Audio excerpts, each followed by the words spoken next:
गांव के एक छोटे से कच्चे घर में सीमा नाम की एक मां अपने 10 साल के बेटे राजू के साथ रहती थी। सीमा के पति का देहांत कई साल पहले हो चुका था। अब घर चलाने की पूरी जिम्मेदारी सिर्फ उसी पर थी। वो दिन भर लोगों के घरों में काम करती, झाड़ू पोछा बर्तन, और रात को थककर चुपचाप बैठ जाती। लेकिन उसके चेहरे पर एक सुकून होता था, क्योंकि उसका बेटा राजू उसकी जिंदगी की सबसे बड़ी ताकत था। एक दिन राजू स्कूल से उदास होकर घर आया। सीमा ने उसे देखा और ममता से पूछा, क्या हुआ बेटा? राजू रुआंसा होकर बोला, माँ, सब बच्चे नए कपड़े पहनकर आते हैं, मेरे पास तो कुछ भी अच्छा नहीं है। सीमा का दिल टूट गया, लेकिन उसने अपनी तकलीफ छुपाकर मुस्कुराते हुए कहा, कोई बात नहीं बेटा, देख लेना, एक दिन तू इतना बड़ा आदमी बनेगा कि सब तुझे देखते रह जाएंगे। राजू चुप तो हो गया, लेकिन उसके नन्हे से मन में एक आग जल चुकी थी। अगले दिन स्कूल में फीस जमा करनी थी। राजू डरते डरते बोला, माँ, कल स्कूल की फीस जमा करनी है। सीमा के पास पैसे नहीं थे। उसने संदूक खोला और अपने पुराने गहने निकाले, जो उसके पति की आखिरी निशानी थे। उसने भारी मन से उन्हें बेच दिया। उस रात जब राजू सो गया तो सीमा कोने में बैठकर चुपचाप रो रही थी।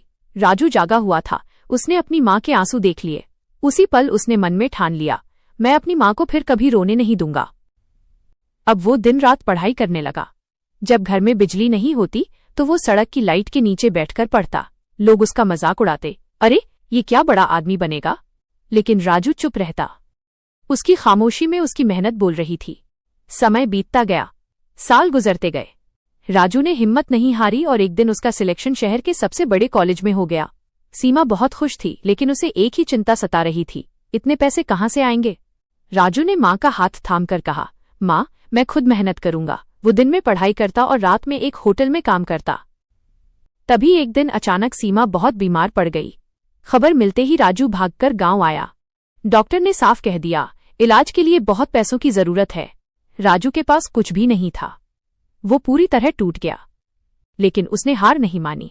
राजू ने अपने सारे सपने दांव पर लगा दिए। उसने अपनी पढ़ाई बीच में ही छोड़ दी और दिन रात मजदूरी करना शुरू कर दिया। उसकी मेहनत रंग लाई और धीरे धीरे सीमा ठीक होने लगी। एक दिन सीमा ने कमजोरी भरी आवाज में पूछा, बेटा, तू अपनी पढ़ाई क्यों छोड़ रहा है? राजू की आंखों में आंसू थे। उसने कहा, माँ, आप ठीक हो जाओ, मेरे लिए वही दुनिया की सबसे बड़ी जीत है। सीमा की आंखों से ममता के आंसू छलक पड़े। उसने दृढ़ता से कहा, नहीं बेटा, तू पढ़ेगा, मैं तेरे साथ हूं। राजू फिर से शहर गया और इस बार उसने पहले से दोगुनी मेहनत की।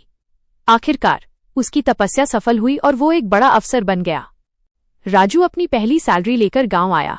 उसने माँ के पैरों में सिर झुकाया, उनके हाथ में अपनी पहली कमाई रखी और रुंधे गले से बोला, माँ, ये सब आपका है, ये घर, ये कामयाबी, सब आपकी वजह से है। सीमा फूट फूट कर रो पड़ी।